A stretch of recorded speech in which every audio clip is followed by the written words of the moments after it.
Ši vaizdo pamoka padės jums naudoti skaitmeninėmis priemonėmis, kad galėtumėte valdyti pinigus, stebėti išlaidas ir priimti protingus finansinius sprendimus. Šio įgūdžio dėka gebėsite: 1. Naudoti skaitmeninės priemonės, siekdami veiksmingai stebėti pajamas, išlaidas, santaupas ir investicijas. 2. Planuoti trumpalaikius ir ilgalaikius finansinius tikslus, pavyzdžiui, taupyti pirkiniui, valdyti skolas arba pasiruošti nenumatytiems atvejams. 3. Analizuoti finansinius duomenis ir priimti pagrįstus sprendimus dėl biudžeto sudarymo, skolinimosi ir išlaidų. 4. Suprasti, kaip valdyti finansinius produktus, renkantis geriausius paskolų, taupomųjų sąskaitų ir banko paslaugų variantus. 5. Naudoti skaitmeninės priemonės finansiniai nepriklausomybei didinti ir strateginiams finansiniams sprendimams priimti.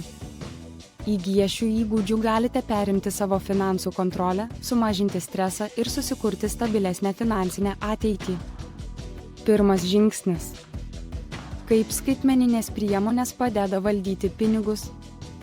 Skaitmeninės finansinės priemonės padeda valdyti pinigus. Jų dėka lengviau planuoti biudžetą arba priimti protingus sprendimus, remiantis aktualią informaciją. Išbandykite programėlės, kurios suskirsto jūsų išlaidas į kategorijas. Tai padės geriau suprasti savo finansinius įpročius. Vėliau mobiliosios programėlės pagalba stebėkite savo kasdienės išlaidas, kad galėtumėte sekti, kam naudojate savo pinigus. Naudokite biudžeto planavimo programėlės finansiniams tikslams nustatyti.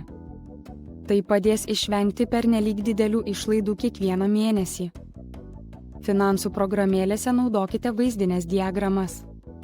Jos padės geriau suprasti pajamas ir išlaidas bei priimti teisingus sprendimus. Kad viską kontroliuotumėte ir išvengtumėte streso, naudokite automatinius pranešimus apie mokėjimo termino pabaigą, nepakankamą sąskaitos likutį ar įtartiną veiklą. Galiausiai pasinaudoję skaitmeninėmis priemonėmis ir palyginę savo biudžeto planą su realiomis išlaidomis, priimkite pagrįstus sprendimus.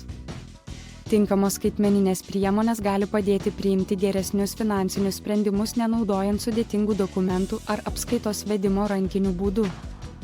Daugelis nemokamų biudžeto valdymo programėlių, pavyzdžiui, Splitwise arba Revolut, leidžia įvesti savo išlaidas, suskirstyti jas į kategorijas ir planuoti biudžetą.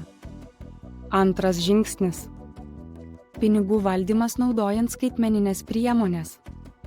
Pradėję kontroliuoti savo pajamas ir išlaidas, galite pasitelkti skaitmeninės finansinės priemonės trumpalaikiams ir ilgalaikiams tikslams planuoti.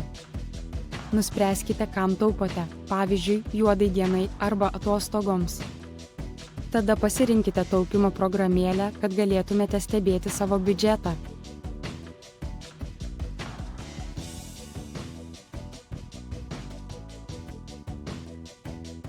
Norėdami išlaikyti reguliarumą, nustatykite automatinius sąskaitų mokėjimus ir mažus savaitinius pervedimus į taupimo programėlę. Tai padės taupyti be vargo. Pasirinkite priemones, kurios leidžia suskirstyti santaupas į atskiras tikslų kategorijas. Bus lengviau valdyti kelis tikslus vienu metu.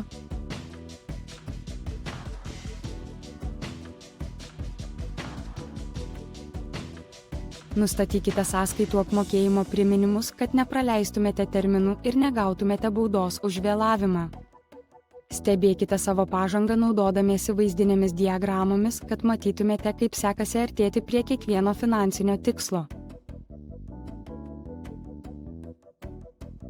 Ilgalaikiams tikslams, tokiems kaip pavyzdžiui žemės pirkimas ar kaupimas pensijai, naudokite investavimo platformas, kuriuose siūlomos tikslų nustatymo ir planavimo funkcijos.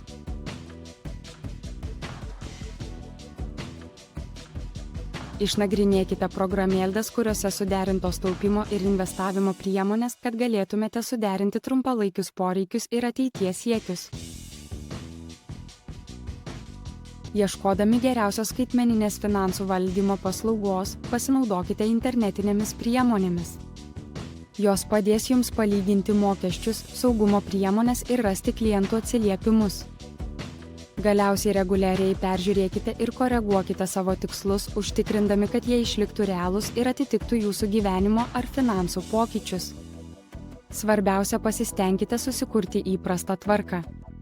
Kuo dažniau stebėsite savo išlaidas ar tikslus, tuo greičiau tai taps įpročiu. Trečias žingsnis. Išanalizuokite finansinės priemones, kurios atitinka jūsų asmeninius finansinius tikslus.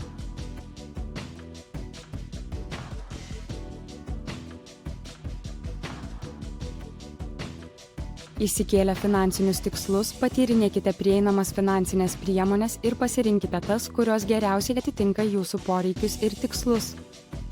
Renkantis priemonę svarbu atkreipti dėmesį į jums aktualius aspektus.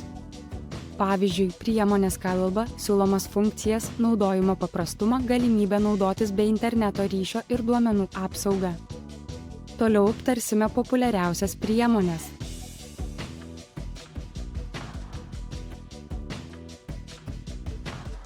Pajamų ir išlaidų stebėjimui bei taupimo tikslų nustatymui naudokite šias biudžeto valdymo programėles Mint, eNAB ir PocketGuard.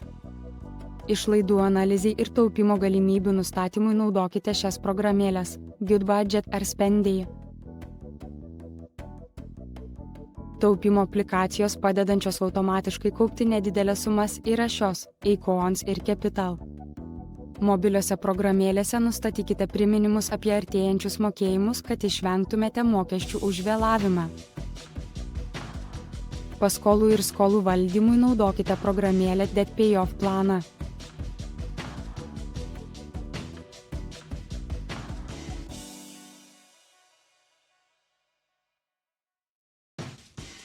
Mobilios programėlės, pavyzdžiui, Credit Karma, gali padėti stebėti kredito reitingą ir aptikti sukčiavimą. Jei vis dar abejojate, kokią priemonę pasirinkti, kreipkitės patarimo į patikimus šaltinius, pavyzdžiui, bendruomenės finansų narius, licencijuotus konsultantus arba mokytojus. Ketvirtas žingsnis. Supraskite, kaip valdyti skaitmeninės finansinės priemonės. Pasirinkus tinkamas finansinės priemonės, svarbu žinoti, kaip jas veiksmingai valdyti, kad atitiktų jūsų pajamas, tikslus ir kasdienius poreikius. Pirmiausia, išnagrinėkite sąlygas, palūkanų dydžius, mokesčius ir grąžinimo tvarką.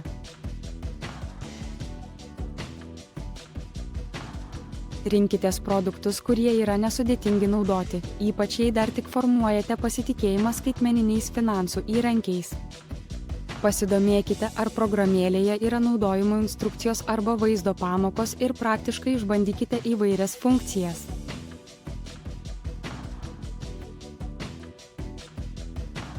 Nustatykite pranešimus ir priminimus, kad galėtumėte laikytis terminų ir nejaustumėte įtampos. Reguliariai vertinkite, kaip produktas padeda siekti finansinės pažangos ir drąsiai keiskite programą, jei randate geriau jūsų poreikius atitinkantį sprendimą. Penktas žingsnis. Naudokite skaitmeninės priemonės finansiniai nepriklausomybei didinti. Skaitmeniniai įrankiai gali tapti puikiais pagalbininkais kelionėje į finansinę nepriklausomybę, palengvindami pinigų valdymą ir padėdami priimti apgalvotus sprendimus.